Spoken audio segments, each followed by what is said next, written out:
Hola a todos. Hola, hola. Hola a todos. Bueno, hola a todos. No, stop recording.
Hola chicos, ¿me escuchan bien?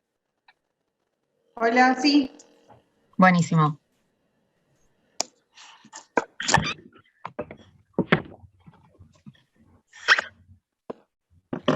Bien. Bueno, ahora en un par de minutitos, cuando tengamos un poco más de público, arrancamos, pero ya son las 7.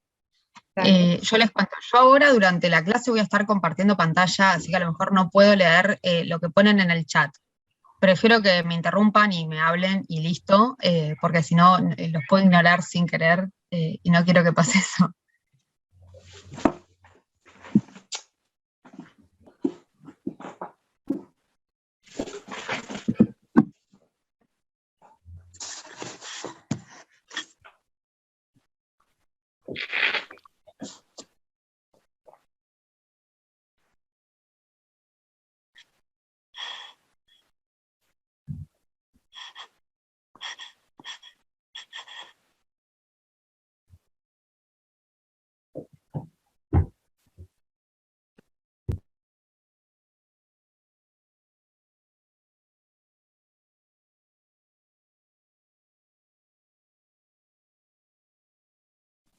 Les hago una pregunta, ¿alguno pudo leer en el campus lo que subimos para esta clase? No. Bien.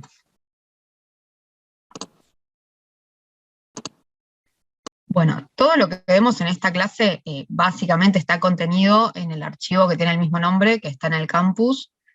Yo vi que algunos de ustedes habían leído la versión del año pasado, hace unos días subimos la de este año, que tiene información nueva, así que no se preocupen que no cambia radicalmente la situación, pero hay cosas que está bueno saberlas y tenerlas actualizadas. ¿Sí?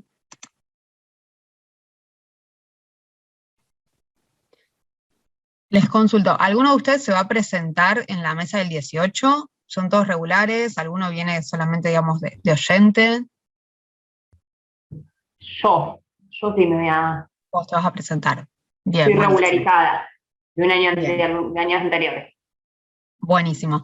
Bueno, en esta clase puede haber así como un par de pistas que te ayuden para el Bueno. lunes que viene. Así que, nada, qué bueno que estés acá. Bien. ¿Alguno sabe de alguien que esté por llegar? Así lo esperamos. ¿No? Bien.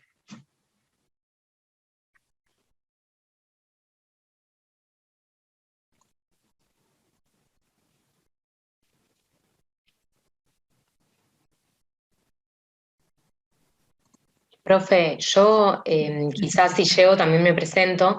Quería saber si se respeta la regularidad, digamos, de los regularizados, Si se porque respeta el orden. yo estoy regular con otro profesor del cuatrimestre pasado, Sí. eh, y como es un turno libre, digamos. Sí, en general, si tu docente toma clase, toma examen, sí, Ujú. la idea es que cada uno rinde con la persona con la cual, digamos, cursó durante el cuatrimestre. En ese sentido no habría problemas. No sé si justo tu profesor o profesora no está, bueno, en ese caso como que se te asignará otro docente, pero por lo general sí, no hay problemas con eso. Bien. Sí, tené cuidado, no sé si todos toman, digamos, examen a la misma hora. Por ejemplo, en esta comisión, como el doctor Quiroga a la mañana trabaja, nos solemos conectar a la tarde, o sea, el presente lo dan normalmente, pero nosotros nos conectamos a media tarde.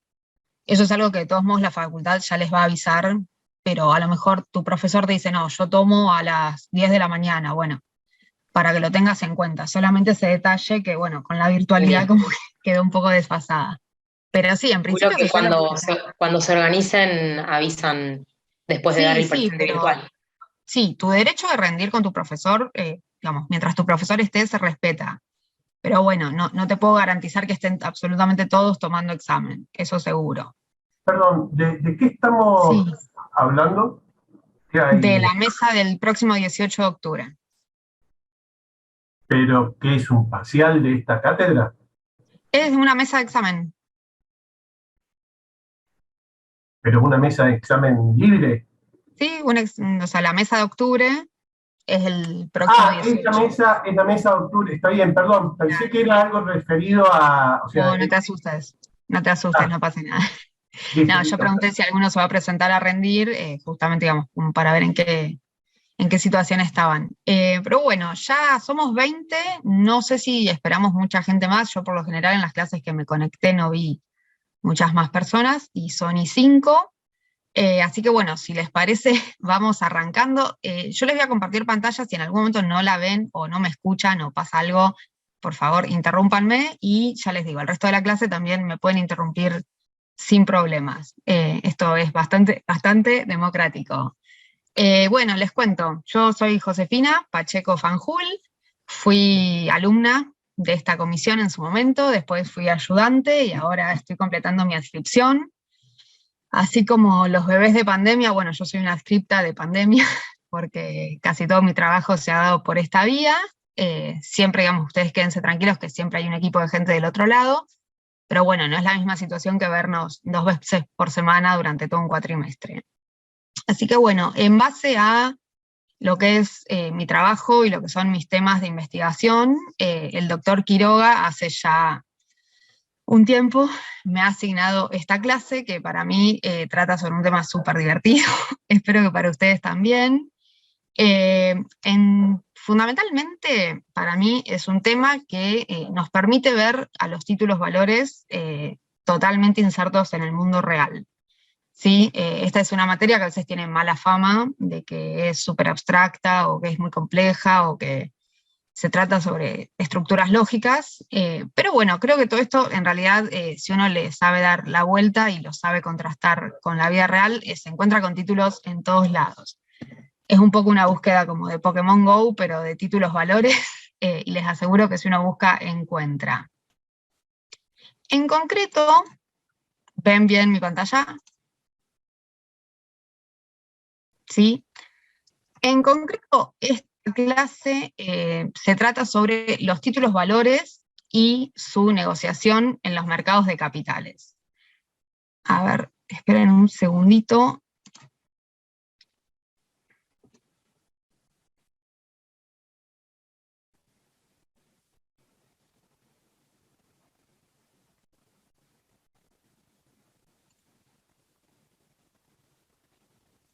Bien, ustedes ahí ven mi pantalla, digamos, ustedes ven un rectángulo naranja, ¿sí? No ven Sí. otras cosas flotando alrededor. No, solamente se Bien, veía.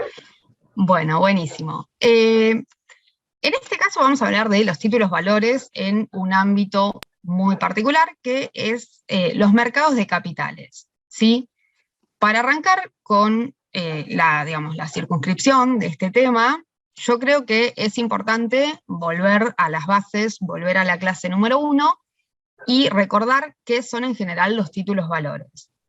Los títulos valores, fundamentalmente, en nuestra teoría general, son títulos de crédito que representan una suma de dinero y que por ser naturalmente negociables facilitan la circulación del crédito y de la riqueza. ¿Esto qué quiere decir? Que sean naturalmente negociables. Que a diferencia de lo que ocurre con la clase de transacciones que ustedes habrán visto en todos los años anteriores de facultad, esto es un título que se transmite de manera fácil, de manera rápida, de manera ágil, con un respaldo documental que se autosatisface, ¿sí? A diferencia de lo que ocurre, por ejemplo, con una transacción sobre un inmueble. Si yo quiero transmitir un inmueble, voy a tener costos bastante elevados de transferencia, voy a tener que pagar una escritura, voy a tener que pagar tasas, voy a tener que hacer una inscripción en un registro, y todo esto hace que la circulación de los bienes en el comercio sea un poco más estanca, ¿sí? Yo, como les digo, siempre si ustedes quieren interrumpirme en algún momento y hacer algún comentario, bienvenido sea. Yo siempre pienso en casos de la vida real. Por ejemplo, mis papás hace más o menos un año y algo compraron una casa. Una casa que no era un bien litigioso, una casa que no necesitaba que se hiciera un juicio de sucesión, no tenía ningún problema. Pero desde el día más o menos en septiembre, que vieron por primera vez la casa, hasta que tuvieron la escritura en su mano, deben haber pasado unos 8 meses. Yo creo que hasta mayo no tuvieron la escritura. En cambio, un título valor, yo lo endoso esta misma tarde y mañana ya lo transmito. O sea, es un título que yo hago así y hago circular el crédito y puedo multiplicar, digamos, transacciones comerciales sobre él, ¿sí? Yo creo que si tenemos en cuenta estas características fundamentales, nos va a ser más fácil detectar cuando estamos en presencia de un título valor, ¿sí? Y lo que nos ocupa en la clase de hoy son las bolsas y los mercados de capitales. ¿De qué hablamos cuando hablamos de bolsas y mercado? A veces parece que volvemos a Constitucional 1 o 2, donde nos preguntamos qué es el Estado, qué es la nación, son conceptos tangibles, son intangibles, todos somos la nación. Bueno, a veces no encontramos una respuesta muy satisfactoria a esta pregunta. En este caso, los mercados de capitales son fundamentalmente espacios de intercambio, ¿sí? Son como un ágora pública donde se intercambian distintos instrumentos financieros, donde se compran y venden valores que constan en distintos títulos, ¿sí? Esto es fundamentalmente, cuando hablamos de mercados de capitales, nuestra respuesta más sencilla, más breve, más fácil, digamos, de dar en una clase como esta. Tienen una función primordial en la sociedad, que es canalizar una riqueza excedente de un sujeto que la tiene en su poder hacia un sujeto que necesita financiamiento para un proyecto, ¿sí? Yo tengo, por un lado, una persona a la cual su ingreso excede, digamos, su capacidad de consumo, tiene un ingreso disponible, tiene un resto, por así decirlo, y tengo, por otro lado, otra persona que necesita financiamiento para darle un uso productivo a largo plazo. Si este uso productivo funciona y sale bien, al final del ejercicio voy a tener una ganancia a repartir entre estas personas que me prestaron su dinero para hacer esta inversión productiva. Pero acá hay un factor fundamental, que es el tiempo. No es un consumo inmediato de ese valor que se intercambia, porque tiene que cerrar un ejercicio económico para que yo pueda ver los frutos de esta inversión, ¿sí? Si yo termino esta clase, veo que no tengo nada para cenar, voy al supermercado para comprar algo, lo consumo en el momento, o sea, esta noche ya lo cené. En cambio, si yo compro acciones, voy a tener que esperar hasta que la empresa cierre su ejercicio y ver si me da una ganancia o no. Entonces, fundamentalmente tenemos sujetos que intercambian valores y el factor tiempo, que es la que me va a multiplicar o no esta, digamos, esta empresa. O sea, empresa entendida no necesariamente como sociedad, sino como aventura productiva, por decirlo de algún modo. Dentro de estos mercados de capitales tenemos fundamentalmente dos tipos de negociación. Por un lado, la negociación primaria, que es el ámbito donde se da la captación de fondos del público mediante la emisión de nuevos valores, ¿sí? Son valores que se crean desde cero y alguien por primera vez los adquiere. Es decir, que los inversores adquieren títulos recién creados, directamente por medio del propio emisor o de un intermediario. ¿Hay alguien en la sala de espera? No, bien. Después, por otro lado, tenemos lo que se llama la negociación secundaria, que es este mercado donde se negocian títulos que ya fueron emitidos y que estaban en poder de otros inversores, ¿sí? Acá hay una persona que ya los emitió, alguien los compró, necesita liquidez por algún motivo o ya no está interesada en ese negocio, y entonces se lo vende a otra persona que aparece, que ahora sí está interesada en adquirir estos títulos.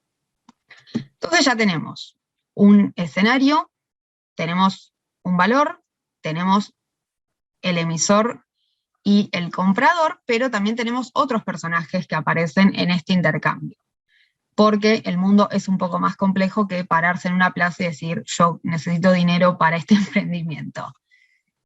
A lo que en la carrera de abogacía ya entendimos a esta altura que existen regulaciones que van por otro lado. Fundamentalmente las bolsas de valores en sí mismas son otro actor imprescindible, son las organizaciones que en concreto propician la negociación de estos títulos valores y le dan un marco ya sea normativo, sea tecnológico, sea operativo, para poder reunir a esta oferta con esta demanda. ¿Sí? Yo, por ejemplo, tengo una empresa, quiero emitir valores, bueno, no lo puedo hacer desde mi casa. Voy a concurrir al mercado argentino de valores, a la bolsa de Córdoba, a la bolsa de Rosario, a la bolsa de Chicago, puedo ir a Wall Street, pero necesito un marco, digamos, concreto de negociación. Y que aparte, estas bolsas son el ámbito que tienen, digamos, la infraestructura tecnológica para poder concretar estas operaciones, que necesitan un registro, como ya vamos a ver, que necesitan cierta información que hay que hacer circular entre quien compra y quien vende. En definitiva, la bolsa de valor es el gran árbitro de esta intermediación. Por otro lado, tenemos otro personaje que no sé si han escuchado nombrar, que es la Comisión Nacional de Valores. ¿Alguno de ustedes alguna vez leyó sobre la CNV o tiene algún tipo de idea de qué se trata? No, bien. ¿Alguno de ustedes ya hizo derecho administrativo? Bien, bueno. En derecho administrativo vemos que existen un tipo de entidades que son las entidades autárquicas, ¿sí? Son entidades que están descentralizadas de otro tipo de organismo, creadas para una función específica de interés común y que actúa dentro de las normas que le fueron dadas, ¿sí? No se genera sus propias normas, sino que dentro de las que se le dieron, actúa. En este caso, la Comisión Nacional de Valores, sí. Como la FIP en el derecho tributario, por ejemplo. Claro, sí, es una buena analogía, tal cual. Así como la FIP regula, digamos, cuestiones fiscales, la CNV regula cuestiones bursátiles. Opera dentro del Ministerio de Economía, igual que la FIP, y su función fundamental es regular el mercado de capitales, en un sentido amplio. O sea, regula la oferta pública, controla el funcionamiento de los mercados, incluso la actuación de otros actores, como por ejemplo son los agentes de bolsa, así como por ejemplo los corredores inmobiliarios tienen normas para ejercer su función, los abogados tenemos normas para ejercer nuestra función. Bueno, los agentes de bolsa, los mercados también tienen un marco regulatorio que se los da a la CNV, ¿sí? Y además otras personas que se dediquen a comerciar con los títulos valores, ya sea desde un fideicomiso financiero hasta una entidad aseguradora. Fundamentalmente regula la oferta pública. Cuando hablamos de oferta pública, ustedes ya lo van a leer en la Ley de Mercados de Capitales, pero estamos hablando de la invitación que se hace a realizar actos jurídicos sobre los títulos valores que se pueden negociar en las bolsas y mercados de valores, ¿sí? Cuando yo oferto de manera masiva valores, me tengo que acoger a una serie de normativas que me la da la CNV. ¿Por qué? Porque si yo estoy tratando de captar ahorro del público, ese público tiene que tener un marco que lo proteja. Yo no puedo salir puerta por puerta a decir, hola señor, ¿me quiere dar dinero? O sea, eso no existe y no funciona. Entonces yo necesito un marco regulatorio que me diga cómo, de qué manera, qué montos yo puedo manejar en oferta pública. Si ustedes se fijan en el diario, en la sección Economía, cada tanto aparece alguna noticia sobre la CNV, la CNB dispone, por ejemplo, 48 horas de parking para títulos valores. Bueno, eso significa que yo hago una operación sobre esos títulos y esos títulos quedan como estacionados durante 48 o 72 horas hasta poder volver a hacer una operación sobre ellos. Si yo repatrio dólares del exterior, comprando títulos valores, bueno, ¿de qué manera lo puedo hacer? Todo esto lo controla la Comisión Nacional de Valores, ¿sí? Que a su vez se apoya todo este sistema en otro actor, que es la Caja de Valores. La Caja de Valores, yo creo que la deben haber escuchado todavía menos, y es la entidad depositaria en Argentina que custodia todos los valores negociables que cotizan en todas las bolsas del país.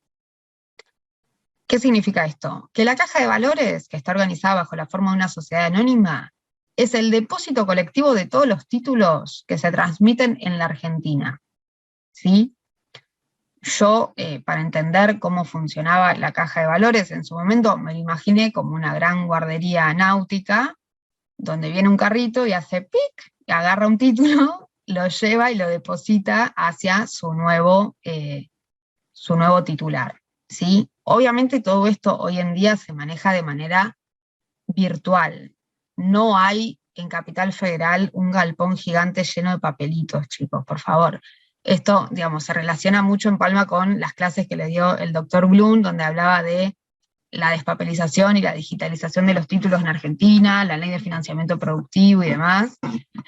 La Caja de Valores es una entidad depositaria que, ya sea en su momento de manera física o ahora de manera virtual, gestiona la transmisión de los títulos valores y es su custodia, su guardiana, ¿sí? ¿Alguna pregunta hasta acá? Bien. Estos son entonces los personajes con los que nosotros nos encontramos cuando negociamos títulos valores en los mercados. Tenemos la persona que necesita dinero para solventar un emprendimiento.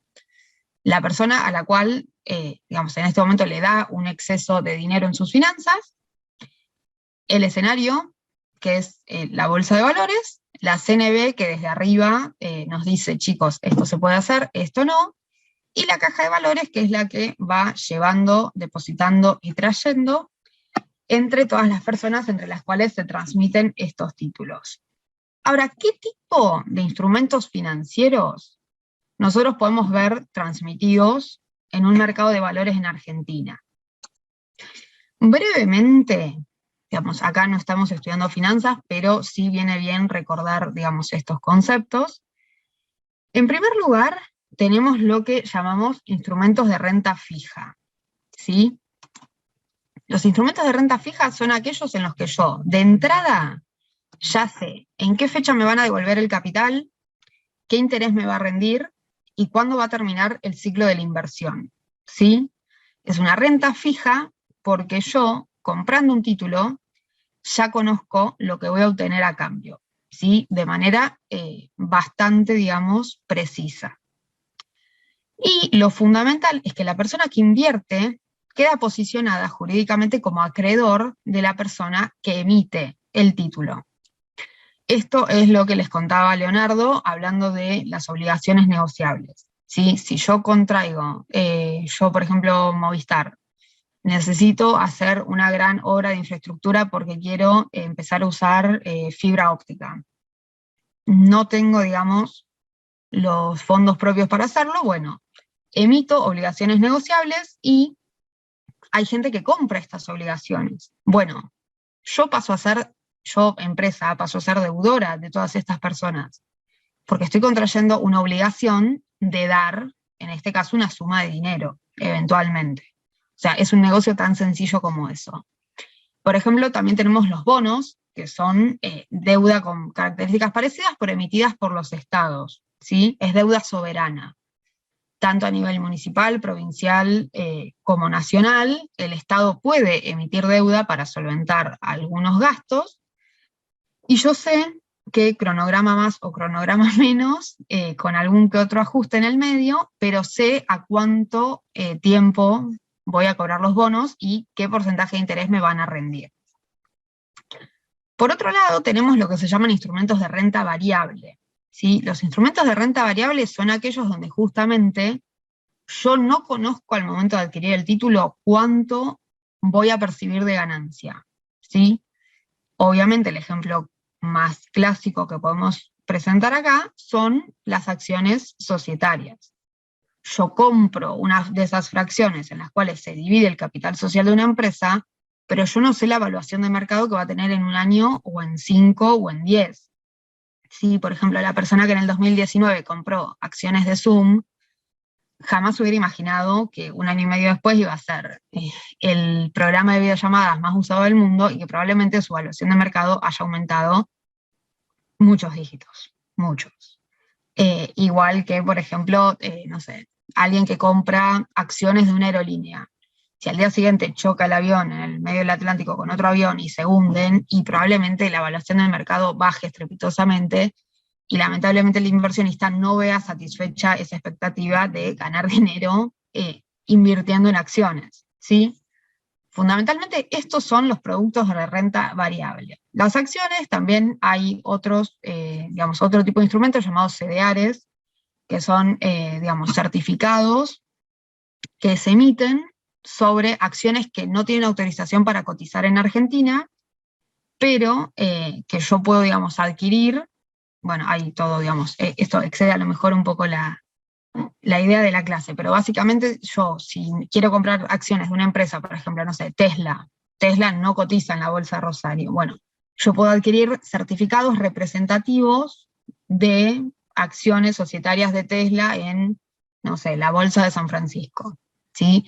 Con esta característica de que se trata de renta variable, y yo no sé, dependiendo de lo que tuitee el dueño en estos días, si va a subir o bajar su cotización.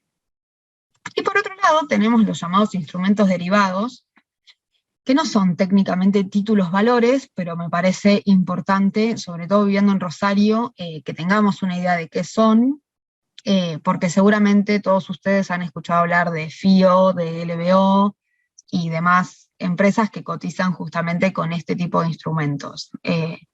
Digamos, estamos sobre el Paraná, que es uno de los puertos más importantes del mundo, es fundamental saber lo que es una opción de futuros. Fundamentalmente los instrumentos derivados son contratos de opción. ¿Sí? Recordemos que en contratos aprendíamos que hay contratos de opción de venta y de compra. En este caso lo que yo estoy pactando es, de antemano, intercambiar un activo teniendo derecho a que ese activo yo lo pueda comprar y vender a determinado precio, ¿sí? Es decir, por ejemplo, yo no sé cuánto va a valer la soja en 1 año. Como sé que puede haber, o no sé cuánto va a valer el petróleo, como sé que son activos volátiles cuyo precio puede disminuir o aumentar tremendamente en el tiempo, lo que yo puedo hacer con el proveedor, digamos, es pactar que no importa cuánto valga en el futuro, yo, Josefina, tengo derecho a comprarlo a un precio que pactamos de antemano. Esto es un instrumento justamente para ganarle a la volatilidad de los mercados. Entonces vemos que si antes hablábamos de que en los mercados hay en general un retraso del consumo en el tiempo, acá vemos que además le tenemos que sumar un retraso en el momento de adquisición del valor, porque yo no estoy comprando soja hoy. Yo estoy diciendo que voy a comprar soja a tal precio el año que viene. ¿Sí? Profesora, ¿eso sería un leasing financiero o estoy equivocado? Va por ahí de algún modo. El leasing financiero tiene que ver con otra manera de intercambiar activos, pero sí, o sea, digamos, la idea subyacente es esto, es comprar y vender sobre cosas que yo no tengo en este momento en mi poder, por decirlo de alguna manera. No es vender en corto, no es nada parecido a eso, pero tenemos esta idea básica, que es que estoy pactando sobre algo que no tengo en este momento la titularidad. Por ejemplo, ¿se acuerdan? No sé si habrían leído en el diario en aquel momento, justo antes de que estallara la pandemia, salieron de golpe un montón de noticias diciendo que el precio futuro del petróleo estaba en negativo. ¿Alguno las leyó? Bueno, hubo un momento donde se empezaba, digamos, a correr esta idea de que el precio del petróleo a futuro daba negativo. Esto sabemos que sería imposible, fácticamente, porque que el precio del petróleo esté negativo significaría que un jeque árabe me está pagando a mí por darme petróleo, cosa que no va a pasar bajo el capitalismo en ningún momento. ¿Qué significaba esto? En realidad lo que significaba, o sea, la explicación de la noticia era que en realidad la percepción, o sea, como en ese momento los países del Golfo Pérsico estaban con algunos problemas geopolíticos con Rusia. Entonces se estimaba que Rusia iba a bajar tanto su demanda de petróleo, que ese petróleo iba a perder todo el valor que tenía en ese momento. Entonces se estimaba que el futuro del petróleo iba a estar en negativo. Obviamente no va a ser negativo en términos de que alguien me paga a mí justamente por llevarme su valor, pero para que veamos, digamos, justamente cuál es la función del derivado, es esto, es bajarle la volatilidad a un precio para poder comerciar con él de una manera con más seguridad jurídica en el futuro, ¿sí? Entonces, en definitiva, para cerrar esta primera parte, si vimos que lo que se intercambia son títulos de crédito, porque una parte emite el título y contrae una obligación que se compromete a cumplir con la otra parte que lo adquiere. El título es representativo de una suma de dinero, porque en el certificado respectivo consta su valor, y si estos títulos son fácilmente negociables, entonces plenamente estamos en los mercados de capitales ante la presencia de títulos valores en plena negociación, digamos, estamos como en su hábitat natural. A veces, digamos, puede resultar difícil de detectar dónde están los títulos que nos enseñan, digamos, en títulos valores, más allá del pagaré y del cheque. Bueno, los títulos están en todos lados y en los mercados de capitales están vivos y todos los días se intercambian. Ahora, ¿cómo conciliamos todas estas ideas maravillosas con lo que aprendimos en la teoría general de los títulos valores? O sea, ¿qué nos dice el Código Civil como teoría general de los títulos y con qué nos estamos enfrentando acá? Fundamentalmente, lo que dice el Código Civil y Comercial es que esta clase de títulos son títulos no cartulares, ¿sí? Sabemos que los títulos cartulares son los que tienen la característica de ser necesarios para ejercer los derechos incorporados a ellos, ¿sí? Esto es lo que vamos a ver en cualquier definición de cualquier doctrinario, nos lo va a decir Vivante, nos lo va a decir Gómez Leo, nos lo va a decir Alegría, siempre el título es necesario. Bueno, en este caso, se puede establecer la circulación autónoma de los derechos que constan en ese título sin que necesariamente la prestación se incorpore materialmente a un documento físico.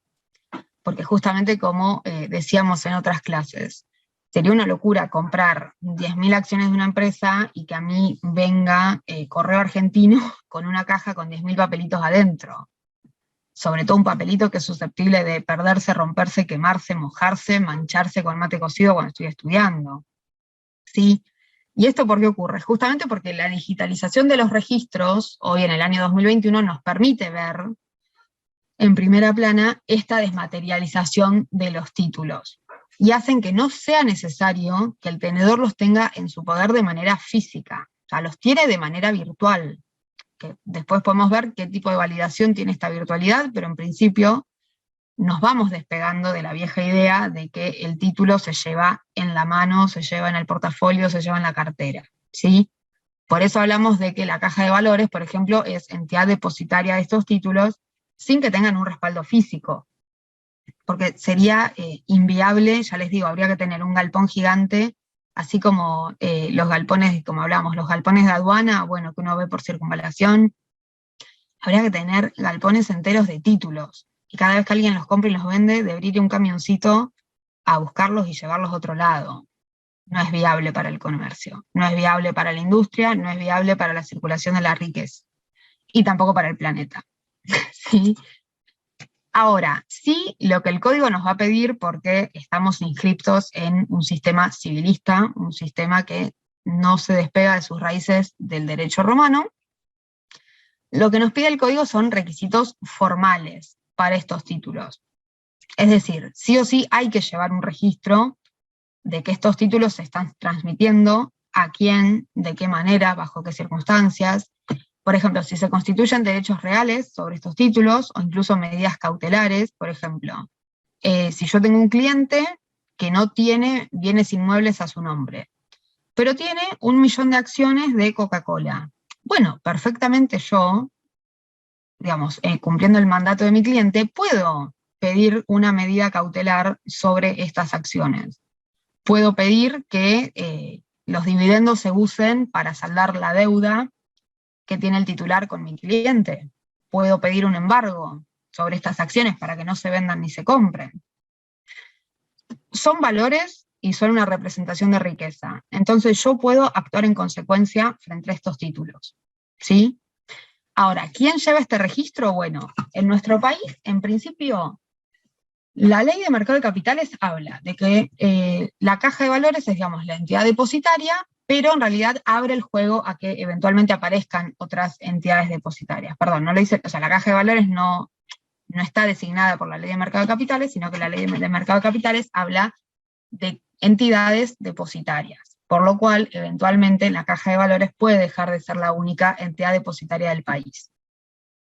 También los puede llevar el propio emisor, cuando hablamos de que una empresa, digamos, bajo X forma societaria, emite acciones, bueno, tiene la responsabilidad de la sociedad de llevar un registro de estas acciones que emite, porque obviamente, si lo estudiamos en sociedades, sabemos que estas cuestiones se deciden en una asamblea de socios, se deben inscribir en un registro y demás, hay que presentarle a la Inspección de Personas Jurídicas una minuta sobre esta reunión.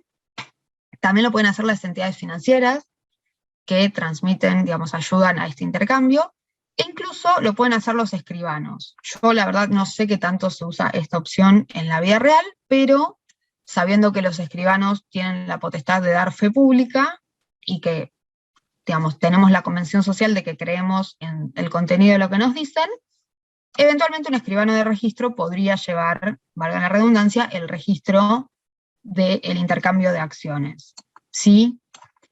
Y ahora, si no tengo el título físico, surge la pregunta de cómo ejerzo mis derechos sobre estos títulos. Bueno, así como ustedes ya habrán visto en la unidad de cheque de pago diferido, que yo puedo llevar un cheque a la registración y a mí eventualmente me darán un certificado, bueno, y ese certificado vale lo mismo que tener el cheque en la mano. En este caso, yo puedo pedir que se emita lo que se llama un comprobante de saldos de cuenta. De manera parecida a lo que pasa, por ejemplo, cuando, no sé si alguno de ustedes alguna vez ha ido o ha trabajado con el registro de la propiedad inmueble, cuando uno pide un informe de dominio, se bloquea por un par de días, digamos, las operaciones sobre ese inmueble, justamente para que no se altere en el transcurso de la elaboración de ese informe el contenido, digamos, de lo que va a decir. Bueno, en este caso lo mismo. Yo pido un comprobante de saldo de cuentas, queda la cuenta bloqueada, creo que por 48 horas, para que no cambie el contenido de lo que va a decir ese comprobante. Y eso constituye título suficiente para reclamar judicialmente sobre ellos, para presentar solicitudes de verificaciones de créditos, para participar en procesos universales, para ir a una asamblea de socios, para ejercer cualquier título de los que yo sé que puedo tener sobre un título de valor.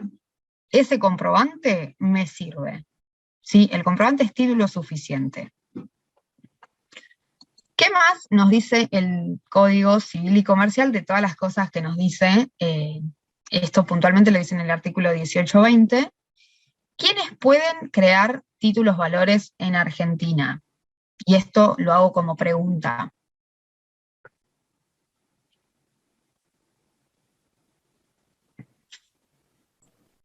Banco Central. ¿Cómo? Banco Central. No. ¿Quiénes pueden crear? No, digamos, no normativizar sobre ellos. ¿Quiénes pueden emitir títulos valores? Piensen en todas las clases que ya tuvieron durante el año. Cualquier persona, digamos. Yo emito un cheque y... Cualquier persona, sí. Bien. Exactamente. El principio general es que cualquier persona en Argentina puede crear y emitir títulos valores. Ahora, esto no es absoluto, sino que imagínenselo como el infierno del Dante que cada vez tiene círculos más chiquitos. Bueno, yo no estoy diciendo que los títulos valores son el infierno, al contrario, pero en este caso, a medida que vamos hablando de distintos títulos valores con distintas formalidades, se va restringiendo esta libertad de creación. ¿Por qué? Porque todos podemos emitir un cheque, todos podemos librar un pagaré, pero cuando se trata de títulos valores, que son abstractos, es decir, que no hay una causa, digamos, que les dé, digamos, bueno, no hay una causa por la cual yo después pueda oponer acciones personales. Y cuando no están regulados por la ley, es decir, cuando no tienen una ley específica, el pagaré tiene un decreto ley, el cheque tiene la ley del cheque, pero hay acciones, hay títulos, digamos, títulos valores hay un montón, digamos, no siempre llegamos a verlos a todos, pero a veces no tienen una ley específica. Entonces, solamente se van a poder emitir cuando se destinen a oferta pública y cuando esas emisoras sean entidades financieras, aseguradoras o fiduciarios financieros, ¿sí? O sea, no todos podemos crear títulos que vayan a ser destinados a la oferta pública y que sean abstractos y que no estén regulados por una ley específica. ¿Por qué? Porque como decíamos antes, yo quiero salir a captar ahorros del público, no puedo tomármelo con la misma liviandad que la de, que ya no debería ser liviandad, la de librar un cheque, ¿sí? O un pagaré. Porque yo acá estoy hablando de una escala masiva, estoy hablando de montos que pueden llegar a millones, bueno, de pesos no sería tanto, millones de dólares, entonces no estoy hablando de cualquier cosa. Aparte no voy a tener la misma intermediación entre una persona que no conozco y una persona con la cual tuve un negocio jurídico y en virtud de ese negocio jurídico yo le estoy librando un cheque para cancelar una deuda. Por todos estos motivos, la libertad de creación en estos casos se ve recortada de algún modo en pos de la seguridad jurídica y la defensa al inversor, ¿sí? Entonces, esto es lo que nos dice el código. Dice, está todo bien, todos podemos crear algunos títulos, pero no todos podemos crear todos los títulos, ¿sí? Y la última pregunta que falta resolver en este punto es, ¿cómo se cumplen entonces en estos títulos los principios generales que yo aprendí en las primeras clases sobre los títulos valores? ¿Sí? Si, digamos, no sé si en este momento de la clase a ustedes les hace algún tipo de ruido. Yo cuando empecé a investigar sobre estos temas, empecé a pensar cosas como, si a mí me dijeron que la medida del título es la medida del valor, ¿cómo esto se conjuga con la idea de que a mí me van a estar pagando algo que no sé cuánto es por un título?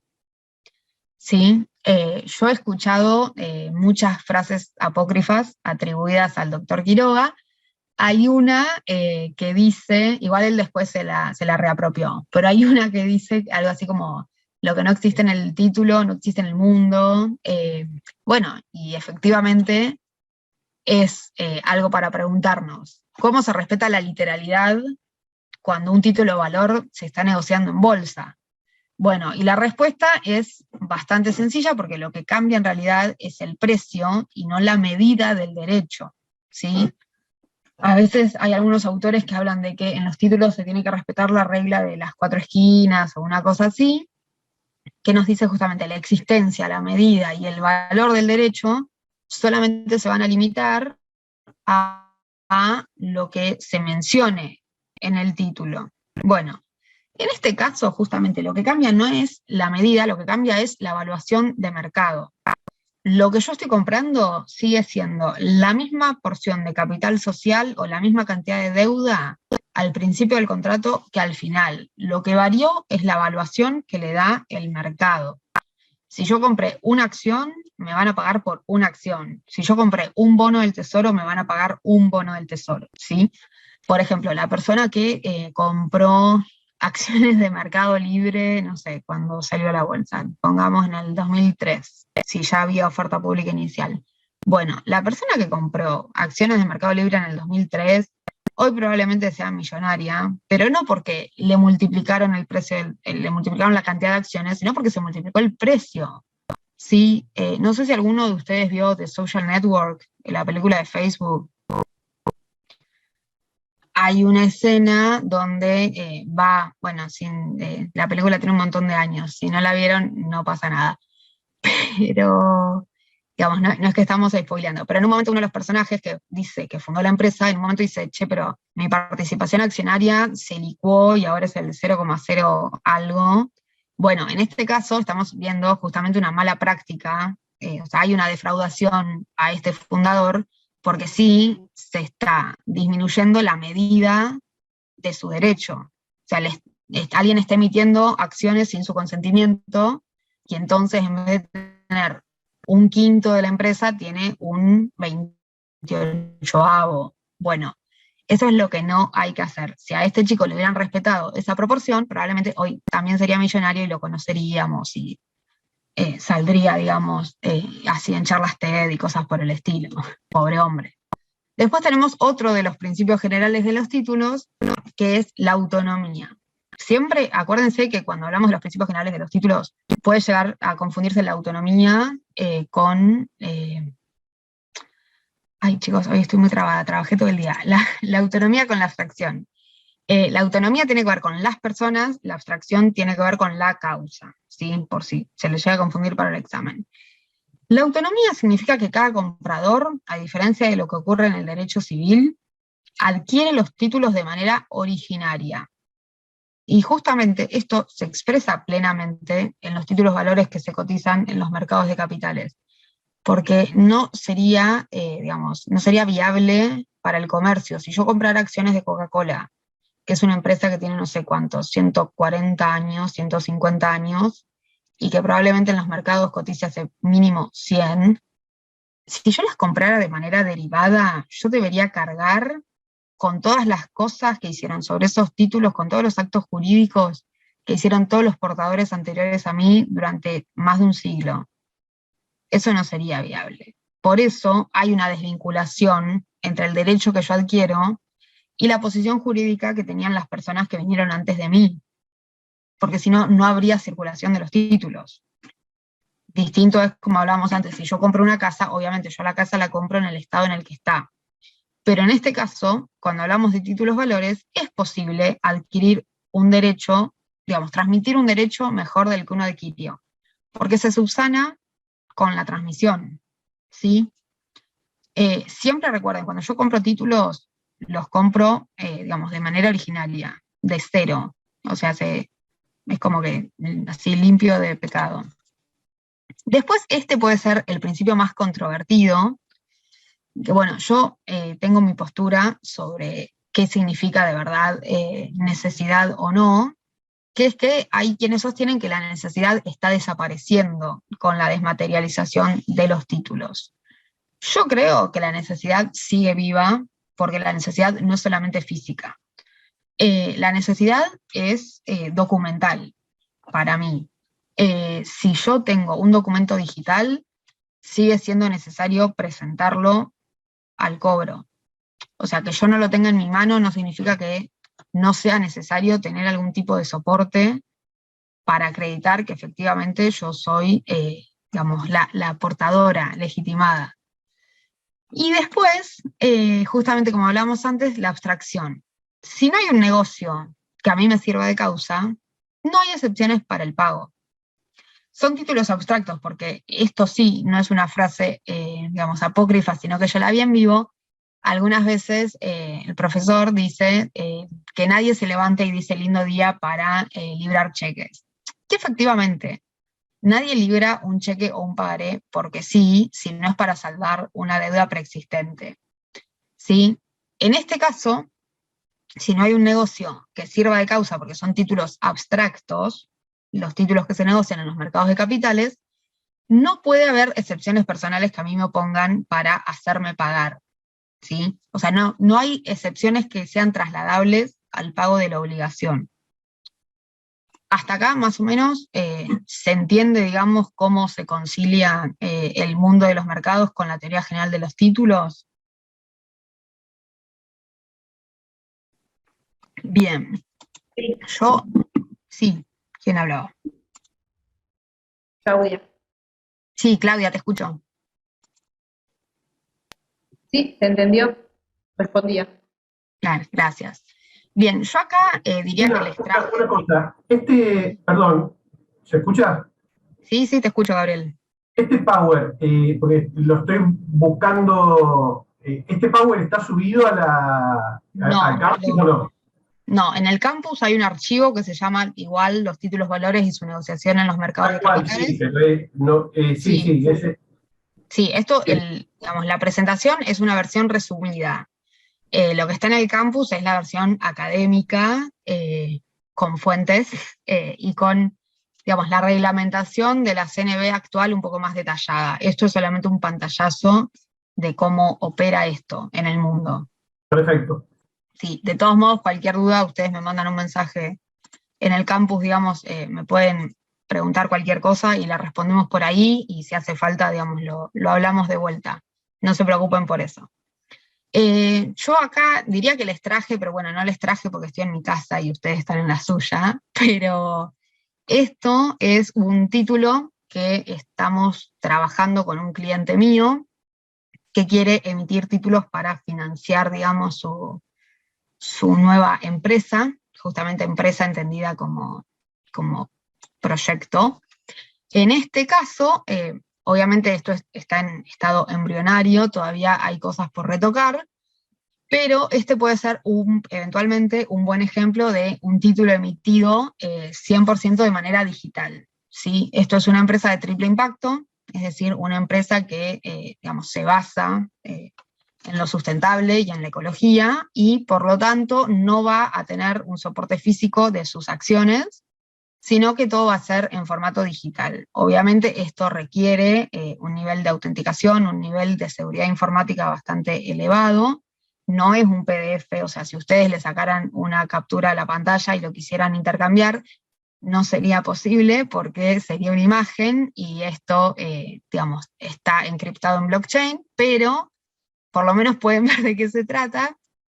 Se identifica, digamos, como en cualquier título. ¿Quién es la persona que lo emite? En este caso es una sociedad anónima simplificada, que tiene su quit, justamente para que el inversor sepa y pueda chequear en la inspección de personas jurídicas correspondiente que existe, que se tramitó la personería jurídica, que está autorizada a funcionar esta sociedad. Tiene un domicilio, porque justamente si el día de mañana queremos entablar acciones, o nos quieren entablar a nosotros acciones, necesita el inversor que adquiere este título un domicilio en base al cual fijar jurisdicción y poder demandar. En este caso tiene un valor nominal, la acción, acá está puesto simbólicamente un peso, ¿sí? Justamente si después, en 5 años, de todos modos las SAS no pueden hacer oferta pública, pero ese es otro tema. Si eventualmente nosotros queremos cambiar de forma societaria y pedir autorización para negociar estas acciones en la Bolsa de Córdoba, vemos que hay un valor nominal que es un peso, que eventualmente puede ser un valor distinto de mercado. A lo mejor eventualmente vale, o sea, una persona está dispuesta a pagar 5 pesos por cada una de estas acciones. Y bueno, y ahí los que lo hayan comprado a 1 van a ganar 4. Lo cual sería muy bueno. Para ellos, vemos que dice qué tipo de acción es una acción que no confiere derecho a voto.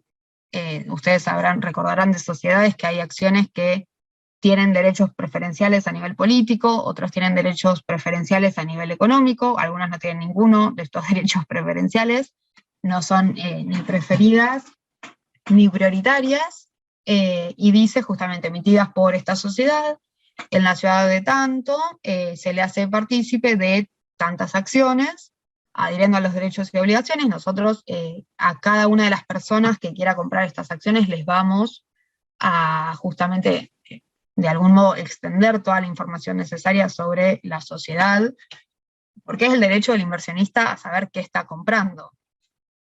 Nosotros estamos preparando lo que se llama un prospecto. Hay todo un mundo, chicos, de cuestiones regulatorias de la CNB.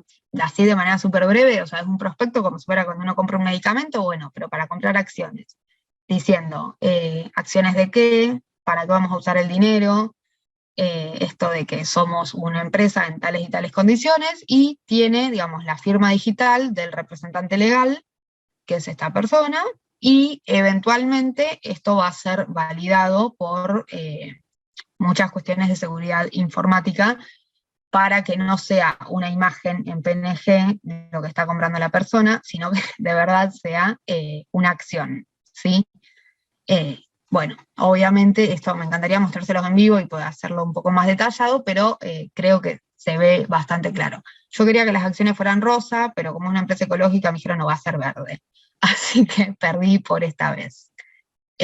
Bueno, hay cuestiones, esto ahora me parece que no nos va a dar el tiempo para hablar de la CNB justamente en qué anda en estos días, pero si ustedes entran a la página, digamos, oficial de la Comisión Nacional de Valores, es súper clara, explica, digamos, cuál es la reglamentación vigente, cuáles son los proyectos de reforma que hay en este momento. Hace poco se aprobó lo que se llama el régimen diferenciado intermedio, que es justamente un régimen de negociación específico para pymes, donde justamente se les hace algún tipo de exención fiscal, donde se les da un tratamiento específico, donde se las exime de algunas cuestiones regulatorias, porque no nos olvidemos que sí, todas estas cuestiones implican un costo operativo muy alto, porque digamos, negociar en bolsa implica que una empresa cumpla con cuestiones contables, con cuestiones legales, ya incluso cuando uno ve en Comercial 1 o en Comercial 2, que dicen, bueno, para hacer sociedad hay que llevar todos estos libros contables. Bueno, elaborar esos libros no es gratuito, hay que pagarle a un contador o a una consultora o a un servicio de auditoría. Todo eso lleva un costo operativo, y para una pyme a veces no es tan fácil de solventar. Entonces, bueno, para todo esto se creó lo que se llama el régimen diferenciado intermedio, que si no es su prioridad, no hace falta que lo lean a fondo, pero para que sepan que la CNB está todo el tiempo activa. Y puntualmente, volviendo a los temas que nosotros desarrollamos más en profundidad en esta materia, que son el pagaré y el cheque, porque la realidad es que son los títulos valores más, digamos, más negociables, más a mano, los que tienen a lo mejor más circulación en la vida real. También les ha llegado su momento en la bolsa de valores, ¿sí? Hace poco ustedes hablaron del cheque de pago diferido. ¿Por qué piensan que los cheques de pago diferido se pueden negociar en bolsa o por qué no? O sea, ¿les parece algo extravagante? ¿Les parece algo que tiene sentido? ¿Qué opinan al respecto así a priori? Y porque se cobran en el tiempo, ¿puede ser? Bien, sí, exactamente. Los cheques de pago diferido no son un instrumento de pago, son un instrumento de crédito. ¿Por qué? Porque yo estoy librando un cheque por dinero que no tengo, pero que creo, o sea, para librarlo tengo que estar segura, porque si no sería un delito, estoy segura de que en 60, 90, 180 días lo voy a tener ese dinero. Entonces, en virtud de eso, emito un cheque de pago diferido para poder seguir haciendo negocios, que circule esa riqueza, que se multiplique, que sirva para emprendimientos útiles, pero pagando más adelante, cuando yo sepa que tenga otro tipo de liquidez. El pago se difiere en el tiempo. Es la noción fundamental de esta clase. El pago se difiere en el tiempo. Es un instrumento lo que se llama prosolvendo, según la doctrina. ¿Por qué? Porque está orientado a solventarme en el futuro. O sea, es lo que yo hago porque sé que voy a tener una capacidad de solvencia futura, que no es equivalente a capacidad de liquidez. Si yo tuviera liquidez, estaría emitiendo un cheque simple, o sea, un cheque común, ¿sí? Esto es fundamental tenerlo en cuenta. Acá, digamos, entran en juego muchos conceptos de finanzas. Yo sé que probablemente no sea la materia favorita de nadie, hago el mea culpa por ese lado, pero hay nociones fundamentales a tener en cuenta para hablar de estos temas. Justamente es un derecho de crédito que si yo ya dije que los derechos de crédito se pueden negociar, en este caso los puede adquirir una persona para su posterior negociación. ¿Sí? Justamente hay autores, yo, digamos, ahora es un paper que estoy escribiendo, no tiene nada que ver con la clase, pero hay un autor que justamente el otro día leí decir que el hecho económico antecede a la regulación. Y creo que es algo bastante cierto, y en este caso, el hecho económico es que las pymes no tienen un buen acceso al crédito. Y sin un buen acceso al crédito no se puede, digamos, no se puede mejorar y no se puede profundizar, digamos, la acción económica de una empresa. En este caso, en Argentina, hubo un hecho muy puntual, que fue la crisis del 2001, tras la cual, digamos, los bancos en Argentina no tenían un funcionamiento normal, tampoco tenían, digamos, el crédito moral de parte de la ciudadanía, porque un banco que se queda con tus ahorros no es precisamente el mismo banco al cual vos le vas a ir a pedir dinero para hacer un emprendimiento productivo en un país estragado. Entonces, bueno, si no tenemos bancos que nos den crédito, no le vamos a pedir a un prestamista porque no sabemos cómo puede terminar esto, siempre está como en el límite de lo legal. Bueno, ¿por qué no recurrimos al mercado bursátil? Y acá, digamos, la regulación hace lugar al hecho económico, y en Argentina los cheques de pago diferido como instrumento de crédito se integran al mercado bursátil para su negociación. ¿Por qué? Porque se le agrega una vuelta más, digamos, a la negociación. Ya no pasa a ser solo el librador y el beneficiario, sino que aparte voy a tener una persona que adquiere ese derecho de crédito para después, a su vez, negociarlo con el librador. Esto puede parecer un trabalenguas, pero creo que si lo vemos como, digamos, la sucesión de eventos en el tiempo nos puede ayudar. ¿Cómo funciona esta negociación? En primer lugar, como vemos en la estructura clásica, una persona libra el cheque, ¿sí?, para afrontar el pago de una obligación. A su vez, la persona que es beneficiaria recibe ese cheque, pero también, a su vez, se ve con problemas de liquidez. Problemas no como algo terriblemente grave, pero si yo necesito dinero hoy para afrontar una obligación, no me sirve demasiado saber que en 3 meses voy a cobrar un montón de plata, ¿sí? Sobre todo si soy una pyme que les tiene que pagar a los empleados a fin de mes, que tengo que pagar la luz, el agua, el gas, y que sé que tengo 50 familias que dependen de que yo les pague, porque no soy Coca-Cola Company. Bueno, en este caso, yo, beneficiaria, lo puedo presentar a los mercados de capitales y decir, ¿quién da más? ¿Quién da más por este cheque? Lo ofrezco y probablemente haya un tercero que lo quiera adquirir. Ahora, ¿dónde está el negocio? Este tercero me lo compra no por el valor nominal, sino que me lo compra por menos de lo que dice el título. Obviamente por más no me lo va a poder comprar nunca, porque no existe en el mundo de los títulos. Ya hablamos de todo este evangelio apócrifo de los títulos valores. Por más no me lo va a comprar. Por lo mismo, ¿para qué me lo va a comprar? Para hacerme un favor, salvo que sea una persona de absoluta confianza, no lo va a hacer. Me lo va a comprar por menos, y después va a cobrar el 100%. Win, win, win. ¿Sí? Acá aparece una de las unidades de nuestra querida materia Finanzas y Derecho Financiero, donde hablaba de las operaciones de descuento.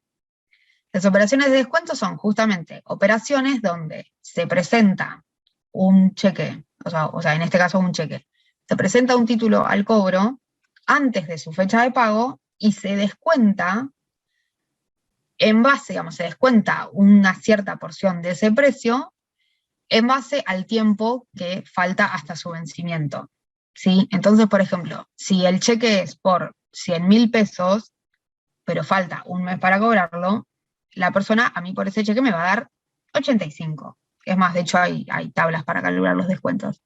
Busquen en la página del Banco Provincia. Esa persona me da a mí un valor más bajo que el del valor nominal del título y se queda con ese título. Entonces yo quedo medianamente satisfecha porque le puedo pagar por lo menos a algunos de los empleados, y esta persona compró un título y después solo por haber comprado este título, le va a cobrar al librador el valor nominal.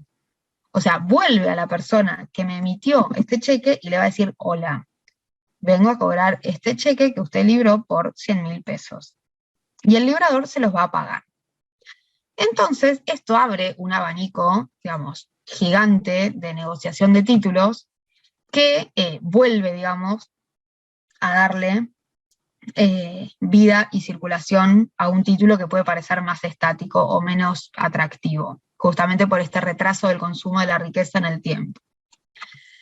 En este momento en Argentina hay distintas modalidades de negociación, no es terriblemente importante que tengan recontra claro cada uno, esto es algo que es justamente quién lo hace, quién lo determina, la Comisión Nacional de Valores. En este momento tenemos el sistema patrocinado, donde justamente un librador facilita a los beneficiarios de sus cheques la negociación de los cheques que él mismo les libró. Es como que vos vayas con tu papá y tu papá te ayude a negociar esos cheques y te ayude a conseguir financiamiento. Pero justamente presenta algunas limitaciones, porque si no, todos libraríamos cheques todo el tiempo, porque sí. En este caso solo lo pueden hacer personas jurídicas, es decir, que haya como una estructura de solvencia, una estructura organizacional atrás, y son solamente cheques que estén destinados al pago a los proveedores, porque si no, yo me endeudaría al 95% de mi patrimonio, libro cheques, y estoy a 2 pasos de ser una estafadora. En este caso, lo que hace la CNB es reducir este límite, digamos, reducir el endeudamiento y decir, bueno, solo vas a poder hacer esto cuando se trate de cheques que vos libraste para pagarle a proveedores en particular. O sea, ¿por qué? Porque estamos hablando de un flujo de caja más chico y que está regulado. O sea, yo en un estado contable digo, esto es, digamos, la caja chica, no estoy metiéndome con un patrimonio más difícil de liquidar. ¿Sí? Porque si no, si yo me endeudo, ya les digo, por una cantidad altísima, después tengo que salir a vender a lo mejor un bien inmueble para costear esa deuda. Y no es, digamos, no es grato a la persona que es beneficiaria tener que ir y ejecutar un bien inmueble para cobrarse un cheque de pago diferido. No tiene sentido, estaríamos desnaturalizando de vuelta lo que son los títulos valores que son naturalmente negociables. Por otro lado, tenemos lo que llamamos el sistema avalado, que su nombre mismo lo dice, que es que las pymes fundamentalmente pueden negociar cheques tanto propios como de terceras personas, ¿sí? O sea, los que emitió o los que le emitieron, por medio de las llamadas SGR o Sociedades de Garantía Recíproca, no sé si llegaron a verlas, son una de las grandes olvidadas de sociedades, igual que las cooperativas y las mutuales, que son esas unidades que uno ve al final cuando está por rendir en febrero y no tiene muchas ganas de vivir. Bueno, las SGR justamente hacen esto, o sea, su función para la cual fueron creadas es salir a avalar pymes. Todos ponemos un pequeño monto para constituir una sociedad de garantía recíproca. Si eventualmente una de nosotras necesita de algún modo este rescate para pagar un cheque de pago diferido, la sociedad de garantía recíproca interviene y avala. Es el aval que conocemos de los cheques, en este caso por medio de una sociedad de garantía recíproca. Ven que todo tiene que ver con todo, o sea, toda la materia tiene que ver en este momento todo con todo. Y después, por último, el que apareció más nuevo en el tiempo es el llamado sistema directo. ¿Por qué apareció último en el tiempo? Porque las sociedades que cotizan en el mercado, en este segmento de negociación, pueden negociar por sí mismas los cheques que les libran sus acreedores. O sea, acá no hay intermediarios. Acá todo el riesgo está puesto, o sea, siempre piensen esto en términos de riesgo, digamos, hay un riesgo económico, más alto, más bajo. En este caso, como hay un riesgo más alto, porque la única garantía, por así decirlo, es la que me da la propia sociedad, sin nadie que venga a avalarla atrás, este fue el último segmento que se aprobó en Argentina. Está en el material justamente que está en el campus, la historia de cada uno de estos segmentos, ¿sí? Son distintas maneras, son las que existen ahora para negociar en este momento en Argentina, son las que están vigentes para negociar cheques de pago diferido, ¿sí? Es importante tener en cuenta que los cheques de pago diferido no entran en el régimen de oferta pública en el sentido de la Ley de Mercado de Capitales. Es decir, no requieren autorización previa de la Comisión Nacional de Valores para emitirse, justamente porque son instrumentos que están al alcance de la mano y que se desvirtuaría tener que pedirle permiso a la CNB para justamente emitir y negociar cada vez que yo lo necesite. Bien, ahora, ¿cómo se negocia el cheque si el cheque no es físico? ¿Cómo se transfiere? ¿Cómo llega a su destino? Bueno, acá aparece nuestra amiga la caja de valores y se celebra, digamos, de manera obviamente digital y de manera muy abreviada y muy sencilla, un contrato de depósito. Así como uno puede tener un contrato de depósito sobre cualquier bien, en este caso se celebran contratos de depósito sobre los títulos valores. Como la caja de valores tiene potestad de depósito, transferencia y registro, se va a limitar a hacer este traspaso de una persona a la otra, sin ser obligada cambiaria. No es la caja de valores nunca obligada en la cadena cambiaria. ¿Por qué? Porque no contribuiría a la fácil negociación de los títulos ni a la seguridad jurídica que la caja de valores sea obligada cambiaria, porque debería cargar con obligaciones cambiarias por cada operación de las miles que hace por día. La caja de valores se limita a ser depositaria y registradora de los títulos en Argentina. ¿Sí? Así es como se transmiten. Ya les digo, obviamente hay requisitos de seguridad informática, no es que nos lo mandamos por mail, no es un adjunto en Drive, hay cuestiones mucho más profundas que operan atrás de todo esto. No ha habido, digamos, que yo tenga noticia, problemas así sustanciales con la seguridad informática de la transmisión de los títulos con respecto, digamos, a la función de la caja de valores. Yo les digo esto y mañana sale tipo, la caja de valores fue hackeada. Bueno, espero que no sea mi culpa. Ahora, ¿qué pasa si estos cheques no pueden ser cobrados? Ya dijimos, son un cheque que no tiene soporte físico, pero sí tiene un comprobante de saldo de cuentas. Ya hablábamos de que con este comprobante de saldo de cuentas yo puedo ejercer mis derechos sobre este título. En sede civil es lo que venimos viendo hasta ahora. Se ejercen las acciones que indique la ley de cheque. Ustedes, quiero creer que están estudiando las acciones que indica la ley de cheques, quién contra quién, en qué momento, por cuánto tiempo, en qué condiciones, por qué monto, cuáles son las que dice la ley, cuáles son las que propone la doctrina, cuáles son las que rigen en este momento, pero también aparece una oportunidad para reflexionar de algún modo. Esto a mí una vez, digamos, Marcelo me mandó un artículo que me dejó reflexionando y por eso me puse a investigar. ¿Qué pasa si el cheque no puede ser cobrado con las acciones en sede penal? Acá resulta que la digitalización de los títulos les abre a los criminales un camino, que es que justamente, antes hablábamos de que nadie se levanta y dice lindo día para librar un cheque, sino que el cheque se libra en virtud de otro negocio subyacente. En ese caso, sobre todo si estamos hablando de un cheque a ser cobrado en el tiempo, como el título no se cambiaba de manera inmediata, se entendía que era básicamente imposible que su entrega fuera determinante para concretar un negocio, ¿sí? Es decir, nadie se iba a tomar el trabajo de simular un negocio solamente para que le dieran en ese momento la mercadería y ganar tiempo durante varios meses emitiendo un cheque de pago diferido y después yéndose a la selva en Paraguay para que al momento de cobrar el cheque se dieran cuenta de que no tenía fondo. O sea, nadie iba a hacer eso. O sí, pero mucho trabajo. Es más fácil robar a mano armada.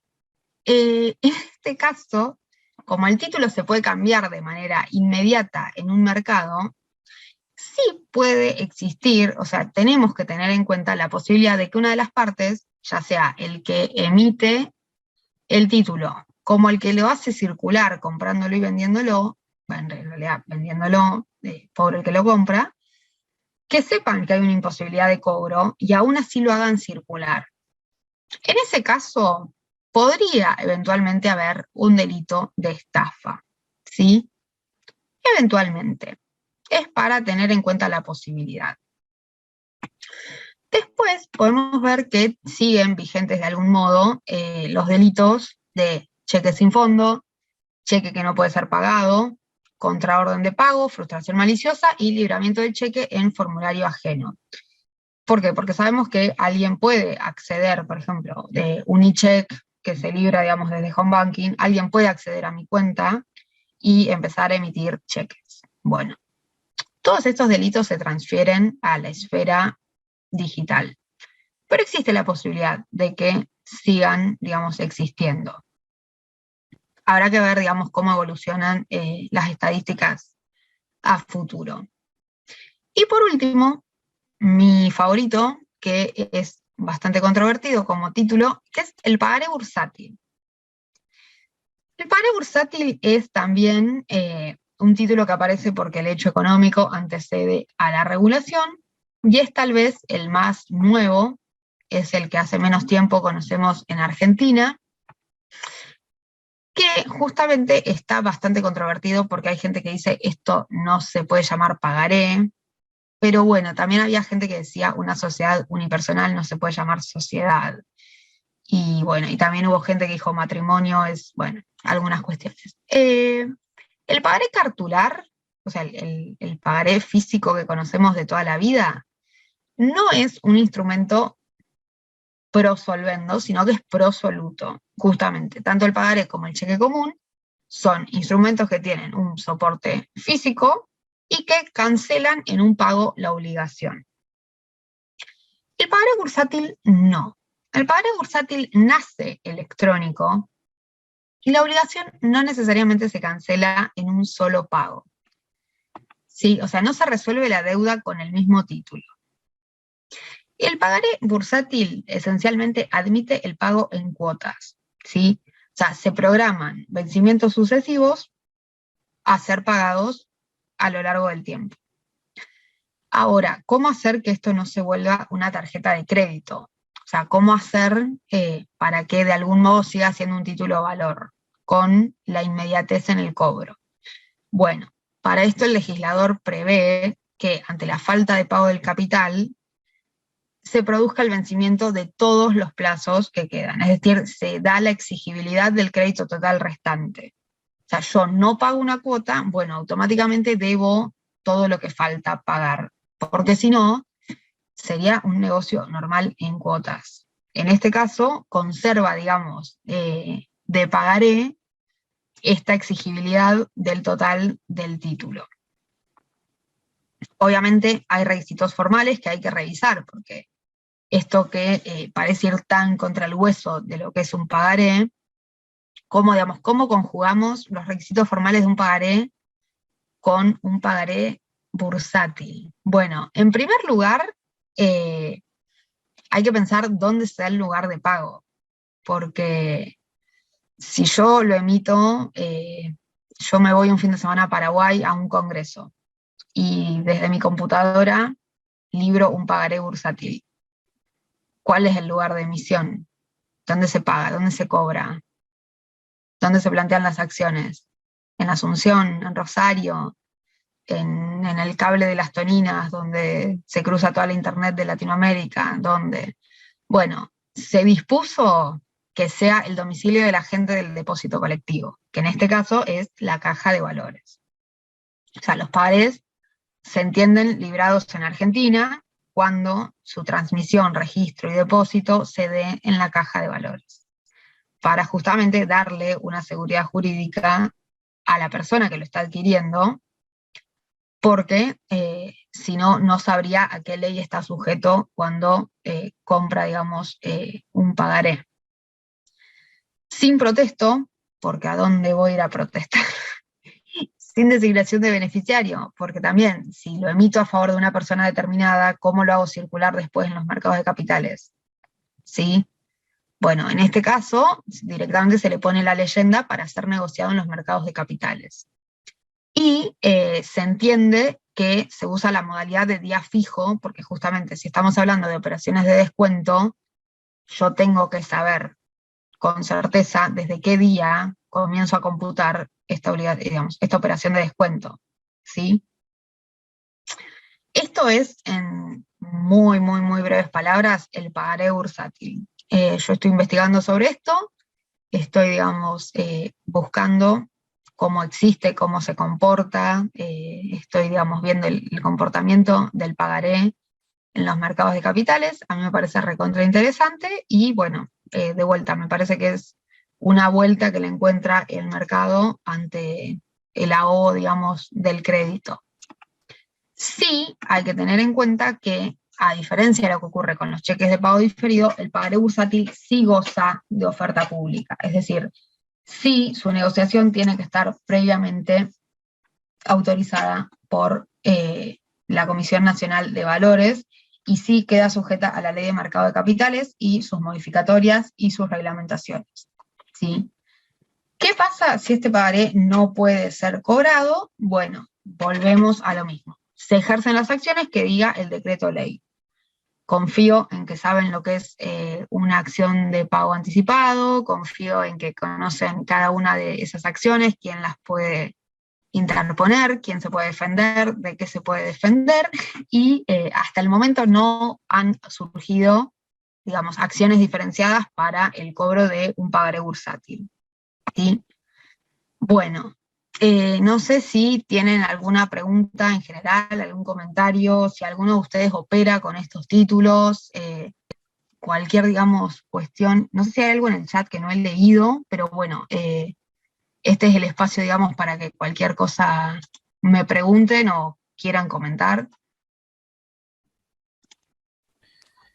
Profe, yo tengo una duda. Sí. Entonces, la forma para negociar estos cheques Sí. en la bolsa no es a través del endoso, sino que se hace el contrato de depósito. Claro, o sea, el endoso se entiende que sigue existiendo, pero de manera digital, ¿sí? O sea, el cheque, en la información que se lee sobre él, va a decir para su negociación o, vamos, para su transmisión en los mercados de capitales, y eso se entiende que es un endoso, o sea, se entiende que es el acto por el cual TUC se transfiere a otra persona. No va a ser el endoso con firma hológrafa que conocemos habitualmente, donde yo doy vuelta un cheque y lo firmo a mano. Siempre, o sea, piensen que no son exactamente, digamos, simétricas las operaciones de manera digital y de manera hológrafa. O sea, no piensen que yo endoso a mano un cheque, lo escaneo y lo subo a una plataforma de intercambio. El endoso, o sea, me parece bárbara tu pregunta, pero en este caso el endoso es como esa leyenda que se le pone para su transmisión hábil, digamos, en el mercado de capitales. No hay un soporte, digamos, firmado de eso. Es como una nueva clase de endoso, pero sí, se entiende que está endosado porque es el acto que permite transmitirlo. No sé si contesta tu pregunta. Sí, sí. ¿Y el límite, tiene el mismo límite que un endoso común, digamos? Que un cheque común o de pago diferido, ¿tienen los mismos límites de endoso? Yo tengo entendido que sí, porque la CNB no ha dicho, digamos, no ha dicho nada ni a favor ni en contra. Yo entiendo que podría haber más sucesivamente, porque en definitiva puede seguir circulando si es un documento digital. O sea, no te vas a quedar sin espacio en el cheque, que también de última, si te quedaras sin espacio en un cheque físico se hace un complemento, pero yo creo que puede circular. Simplemente nos tenemos que preguntar cuántas veces puede circular, sabiendo que se cobran impuestos sobre cada uno de estos actos, y sabiendo también que tiene una vida útil, ¿sí?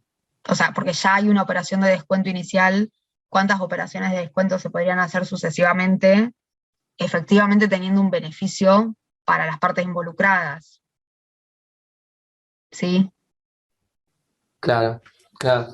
Porque eventualmente alguien va a estar cobrando monedas, a eso voy. Y también eso se agota en unos días, en unas semanas, sino en unos meses. O sea, no es que vas a tener toda la vida para cobrar ese cheque. Cuando uno compra un cheque Sí. o realiza una operación de descuento, Uh-huh. no lo endosa. o debería endosarlo. Se supone que te lo endosan cuando vos lo comprás, pero ya te digo, no es un Pero endoso uno que como comprador no. No, lo endosa, o sea, como siempre, o sea, el vendedor lo transmite. Si yo, por ejemplo, hago una operación de descuento, compro un cheque y después me lo endosan, pero yo lo quiero depositar o negociar en la bolsa de valores, ¿lo debería endosar o Sí, a en la ese bolsa de caso, valores? sí, en ese caso no es como un cheque, digamos, físico que vos podés apartarte, digamos. En el cheque físico vos podés no firmarlo, no endosarlo a tu nombre y quedar fuera de la cadena de responsabilidad cambiaria, ¿sí? Pero si estamos hablando de un registro digital donde la caja de valores sabe que está en tus manos, ¿sí? O sea, sería muy difícil que aparezca en manos de otras personas y que falte un nexo. No sé si me explico.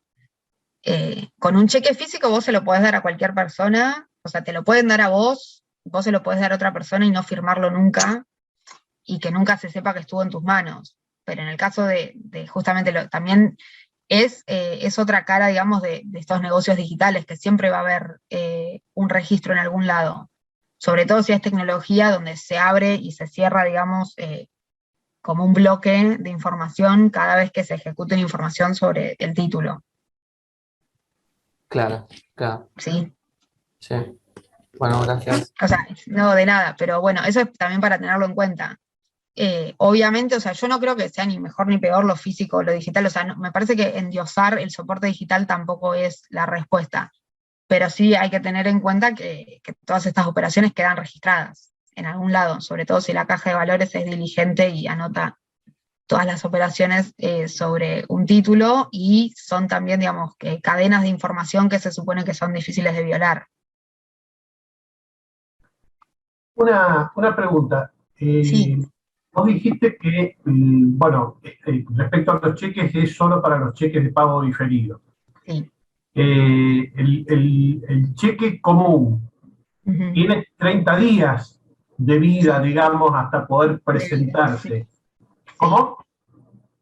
Sí, por eso, de vida, pobrecito, después muere. Claro, ¿por qué no Muere en la podría, ventanilla del banco. ¿por qué no podría negociarse por el lapso de 30 días? Porque es lo mismo que un cheque de pago diferido a 30 días. Porque se entiende que fundamentalmente tiene una función distinta, que es una función de pago. O sea, son naturalezas distintas.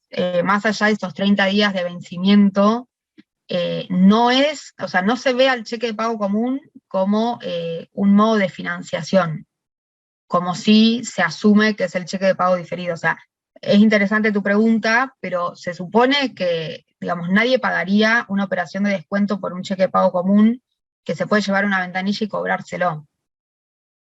Básicamente, o sea, como que no se le ve una explotación comercial porque no hay una ganancia. O sea, como que yo no sé quién pagaría para después obtener una ganancia. O sea, la persona que necesita esa liquidez directamente lo puede presentar al cobro. No sé si lo pondría a la negociación en un mercado de capitales. Por eso tampoco directamente la ley lo propone como método, porque no se entiende que sea un método de financiación. O sea, no es un derecho de crédito. Lo que se negocia en los mercados de capitales siempre son derechos de crédito. O sea, vos tenés derecho a un crédito. O sea, ese crédito, o sea, como cualquier compraventa de deuda. O sea, esencialmente los fondos buitre compran deuda y la venden. O sea, negocian deuda. Obviamente llevándose un rédito. En este caso también, lo que uno está comprando y vendiendo con un cheque de pago diferido es deuda. No sé si, digamos, o sea, no me parece mala la pregunta, simplemente creo que como que los mercados no están interesados en un tipo de instrumento así, porque es un instrumento de pago. O sea, para eso uno usaría plata directamente, en efectivo. Sí, perfecto, entiendo, gracias. De nada. Bien.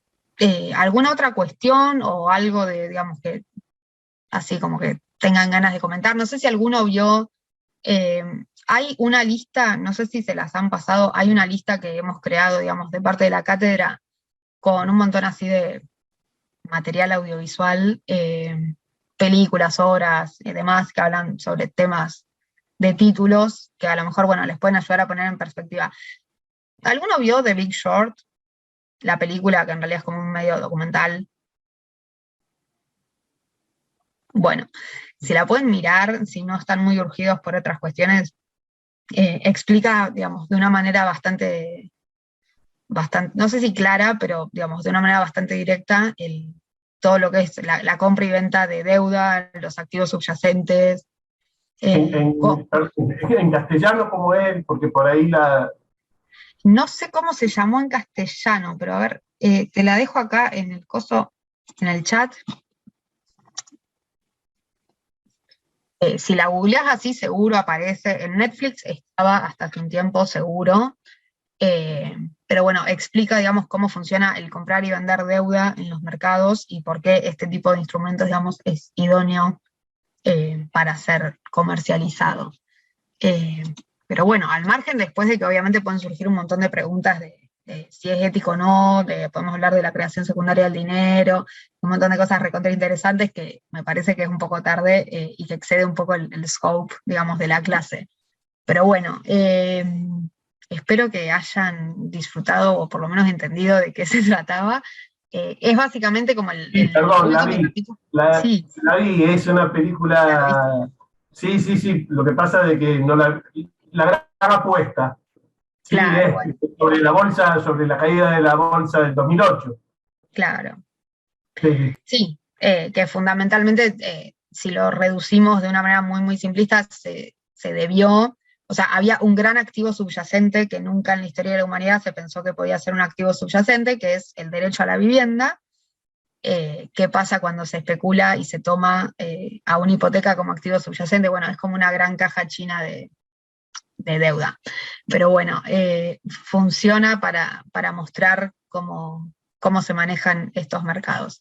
Espero, digamos, que les haya ayudado como a poner en perspectiva de que los títulos existen y circulan todos los días en el mundo real y que van más allá de la letra de cambio, que a veces decimos, bueno, ¿dónde vamos a ver una letra de cambio? Bueno, a lo mejor no una letra de cambio, pero ¿quién les dice que el día de mañana no aparece una letra de cambio bursátil con los mismos principios, con las mismas acciones? Y bueno, es importante poder ponerlo en perspectiva y poder detectar dónde hay un título valor. A lo mejor no sé si alguno de ustedes viene de algún pueblo, o por ejemplo en Entre Ríos, en Corrientes, se usan mucho los warrants. Bueno, ¿qué es un warrant? ¿Para qué se usa? Una carta de porte. Yo, por ejemplo, en mi trabajo mucho con cartas de porte, que son títulos, y que a lo mejor uno lo ve y dice, bueno, pero esto es un formulario. No, esto es un título valor. Hay una persona que tiene derecho sobre una mercadería con la cual yo estoy contratando. Y yo sé que eventualmente si nosotros no cumplimos con ese contrato, me lo van a venir a ejecutar. Bueno, ya les digo, son como Pokémon Go, los títulos están en todos lados y nos pueden sorprender. Así que bueno, ya es un poco tarde. Ya les digo, cualquier cosa, cualquier duda, cualquier consulta, cualquier sugerencia, me pueden hablar por el campus, está ahí, es más, creo que les llegó el mail en otro día, está mi mail también, así que por cualquier consulta, digamos, me pueden mensajear por ahí. Está el material, les recomiendo que lo lean, porque también, digamos, este contenido obviamente entra en el examen. Y bueno, la lista está de material, voy a ver si la puedo subir al campus. Antes la mandábamos al grupo de WhatsApp, pero no sé si este año han hecho grupo. Así que bueno, gracias por venir a esta clase. Esperemos que sea de las últimas clases virtuales. Y bueno, nos mantenemos en contacto y espero que les vaya muy bien con el final de esta materia. ¿Sí? Así que bueno, buenas noches y un saludo grande para todos. Chau, chau. Gracias. Hasta luego. Gracias, profe. Chau.